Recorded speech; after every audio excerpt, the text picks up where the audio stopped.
चलिए आज हम लोग सीखते हैं। हम लोग ने पहले स्टार्ट किया था कि सीखने का सीरीज स्टार्ट किए हैं अपने कोचिंग में। जो पहला टॉपिक हम लोग मतलब कि इससे पहले कुछ हम लोग टॉपिक पढ़ चुके हैं, मेरे वीडियो में जाके आप लोग देख सकते हैं।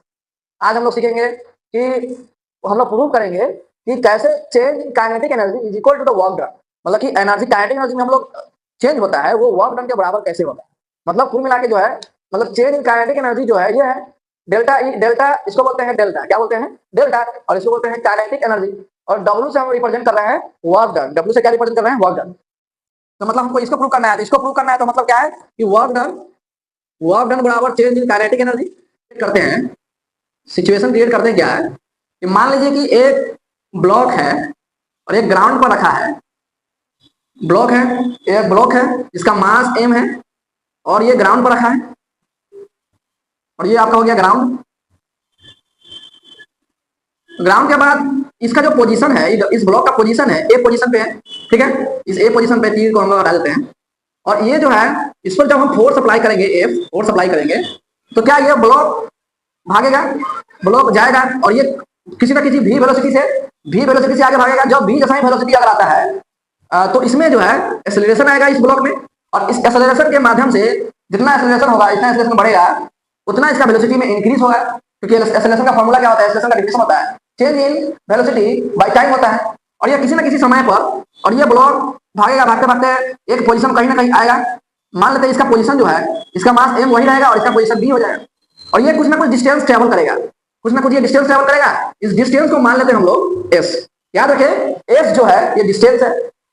लीनियर मोशन में, जब लीनियर मोशन में कोई ब्लॉक कोई भी ऑब्जेक्ट अगर ट्रेवल करता है तो वो जो उस मोशन उसको लीनियर मोशन कहते हैं और वो वहां पर डिस्टेंस डिस्प्लेसमेंट के बराबर होता है। मतलब डिस्प्लेसमेंट जो है वो डिस्टेंस के बराबर होता है जब लीनियर मोशन में कोई ऑब्जेक्ट मोशन में कर रहा होगा। तो इसका मतलब ये हुआ कि इस अब हम लोग इस ब्लॉक पर फोर्स अप्लाई हुआ F, तो हम लोग सबसे पहले इस पर फोर्स निकालेंगे। F बराबर क्या होता है, मास इनटू एक्सेलरेशन। यानी कि अगर हम इस ब्लॉक पर फोर्स अप्लाई किए तो जितना इसका मास होगा उसके इतना एक्सेलरेशन से ये भागना स्टार्ट करेगा और ये इक्वेशन नंबर हो गया आपका 1, ठीक है। अब हम लोग निकालेंगे इस ऑब्जेक्ट का एक्सेलरेशन कितना होगा, इस ऑब्जेक्ट का एक्सेलरेशन कितना है। तो मतलब एक्सेलरेशन निकालने के लिए टू फाइंड एक्सेलरेशन मेरे पास तीन फॉर्मूला है। एक फॉर्मूला क्या है कि v square equal to u square plus 2as। दूसरा फॉर्मूला है v equal to u plus at। तीसरा फॉर्मूला है कि s equal to ut plus half at square. याद रखें हम लोग जो है इसमें हम लोग कौन सा फॉर्मूला उपयोग करेंगे इसको समझने के लिए। यहाँ पे एक्सेलरेशन निकालने के लिए जो है कि डिस्प्लेसमेंट जो है कि एक्सेलरेशन निकालना है हमको, तो इसमें एक्सेलरेशन किससे निकल सकता है, तो तीनों से निकल सकता है एक्सेलरेशन, ठीक है। लेकिन यहाँ पर देखिए v और u हमें, अच्छा अगर इसका इनिशियल वेलोसिटी अगर u होगा तो इसका फाइनल वेलोसिटी क्या होगा, v हो जाएगा ना। इसका इनिशियल वेलोसिटी अगर u है तो फाइनल वेलोसिटी v होगा। मतलब कि अगर इस ऑब्जेक्ट पर फोर्स लगा होगा तो किसी ना वेलोसिटी से मूव करेगा और किसी ना किसी वेलोसिटी पर जाकर यहाँ पर रुक जाएगा। तो जो मेरा यहाँ पर समझाने का है कि इसमें एक्सेलरेशन निकालना है तो इस फॉर्मूला का भी उपयोग कर सकते हैं, इसका भी इसका भी। लेकिन टाइम नहीं दिया कि ऑब्जेक्ट जो यहाँ से यहाँ तक कितना समय में पहुंच गया, तो हम लोग इस फॉर्मूला में हम लोग से निकाल सकते हैं, इसलिए इस फॉर्मूला को हम लोग हटा देंगे। इस फॉर्मूला से टाइम नहीं है, इस फॉर्मूला का हम लोग उपयोग करेंगे, ठीक है। इसको हम मिटाते हैं। तो एक्सेलरेशन निकालना है, एक्सेलरेशन निकालना है तो हम लोग क्या करेंगे, v स्क्वायर को इधर लेके आएंगे, u स्क्वायर बराबर 2as, ठीक है। अब इसको सीधा कर लेते हैं, सीधा कर लेते हैं, मतलब 2as बराबर v square minus u square, ठीक है। अब यहाँ से हम लोग डिस्प्लेसमेंट निकालते हैं, एक्सेलरेशन इक्वल हो जाएगा v square minus u square by 2a। तो इस ऑब्जेक्ट का जो एक्सेलरेशन होगा v square minus u square 2a के बराबर में होगा, ठीक है। समझ में आया आपको यहाँ तक। यहाँ से हम लोग ये दूसरा समीकरण हो गया, ठीक है। अब लोग वर्क डन में हम लोग घुसते हैं क्योंकि हमको वर्क डन में जाना है ना, क्योंकि यहाँ हम लोग चेंज काइनेटिक एनर्जी और वर्क डन में घुसना है, ठीक है। तो वर्क डन बराबर क्या होता है, वर्क डन बराबर होता है फोर्स इनटू डिस्प्लेसमेंट। मतलब शॉर्ट फॉर्म में देखा जाता है work into force into S, force into displacement. Displacement होता है, हम लोग पढ़े हैं हम लोग। वर्क डन क्या होता है, मतलब कि अगर कोई भी ऑब्जेक्ट है, कोई ब्लॉक है, अगर इसमें ब्लॉक है, इसमें फोर्स अप्लाई हो रहा है और डिस्टेंस एस जा रहा है, तो इस पर जो वर्क डन होगा क्या होगा, फोर्स इनटू, मान लीजिए कि इसमें 10 मीटर का फोर्स लगा है, 2 मीटर भाग गया तो वर्क डन कितना हुआ, 20 जूल हो गया ना, 20 जूल हो गया। तो हम लोग इसको अभी समझ में आ गया होगा कि आखिर वर्क डन का मतलब क्या होता है, फोर्स इनटू डिस्प्लेसमेंट। तो हम लोग जो है ये हो गया तीसरा समीकरण, तीसरा इक्वेशन।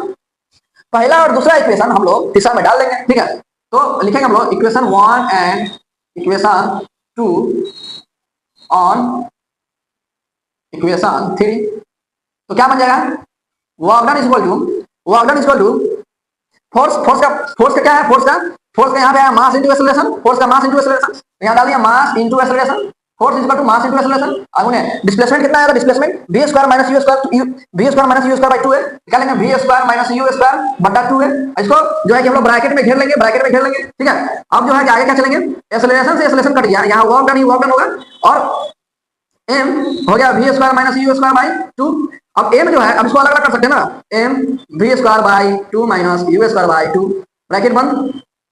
अब हम ऐसे कर सकते हैं m v square by 2 minus m u square by 2, मतलब m दोनों से मल्टीप्लाई होगा, डाल दिए, ठीक है, और ये वर्क डन आ गया। तो हम लोग जानते हैं कि काइनेटिक एनर्जी जो होता है, काइनेटिक एनर्जी होता है हाफ, अच्छा इसको हम ऐसे कर सकते हैं ना, half m v square minus half m u square. और ये हम लोग जानते हैं कि काइनेटिक एनर्जी इक्वल टू होता है हाफ m v स्क्वायर, मतलब कि काइनेटिक एनर्जी होता है half into mass into velocity का स्क्वायर, हम लोग जानते हैं ये चीज। तो अब जो है ना ऑर्डर पर डालें कि अच्छा v जो है फाइनल वेलोसिटी और u जो है इनिशियल है, तो यहाँ हम लोग लिख सकते हैं ना u equal to kinetic energy final minus kinetic energy initial, kinetic energy final kinetic energy initial. तो लिख सकते हैं वर्क डन इक्वल टू ये जो क्या है, चेंज इन काइनेटिक एनर्जी। अगर डेल्टा में लगाते हैं चेंज, मतलब कि इसमें कितना अंतर है, तो काइनेटिक एनर्जी का अंतर है, तो हम लोग ये प्रूव कर दिया कि वर्क डन जो है चेंज इन काइनेटिक एनर्जी के बराबर में होता है। तो ये सब जो है शॉर्टकट में हम लोग सीखे कि हम लोग फिर अगला टॉपिक हम लोग सीखेंगे कि अगला हम टॉपिक सीखेंगे कि जो है कि पोटेंशियल एनर्जी, मतलब पोटेंशियल एनर्जी U बराबर mgh कैसे होता है, हम लोग ये सीखेंगे अगला बार में कि पोटेंशियल बराबर mgh ये कैसे होता है, ठीक है। तो धन्यवाद और लाइक शेयर और सब्सक्राइब कीजिए मेरे चैनल को, इसी तरह का वीडियो देखना अगर चाहते हैं तो, ठीक है, धन्यवाद।